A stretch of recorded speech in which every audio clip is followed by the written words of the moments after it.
పచ్చిమిర్చి అవి మనకు తొందరగా వేగిపోతాయండి, అందుకని లాస్ట్లో వేసాను అనమాట. ఇంక ఇందులోకి అయితే కరివేపాకు వేస్తున్నానండి, మెయిన్ అనమాట కరివేపాకు. ఇంకా దీంట్లోకి అయితే నేను కరివేపాకు వేసేసుకొని వేగిపోయాక ఇంకా రైస్లో అయితే పోపు పెట్టేసుకున్నానండి. పోపు వేసేసుకొని అవి మెంతులు ఆవాలు కూడా పౌడర్ చేసేసుకొని దాన్ని కూడా నేను రైస్లో వేసేసి ఇంకా చేతితో అయితే కలిపేస్తున్నాను. చేతితో కలుపుకుంటేనే మంచిగా కలుస్తుంది. ఇంకా చూడండి, చూడడానికి ఎంత బాగుందో పులిహోర. టేస్ట్ అయితే చాలా బాగుంటుందండి, సూపర్ ఉంటుందన్నమాట. స్మెల్లే చాలా బాగుందండి. ఇంకా నేనైతే కొంచెం దేవుడికైతే తీసేసానండి, ప్రసాదం తీసేసాను. ఇది వినాయకుల వారికి అనమాట. నేను ఈ బౌల్లోకి తీసింది అయితే అమ్మవారికి పెడదాం ఇంటి దగ్గర అని అయితే బౌల్లోకి తీసానండి.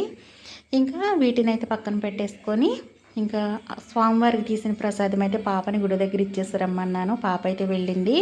నేనైతే ఇంట్లో పూజ అయిపోతే వెళ్దామని ఇంకా ఆగానండి.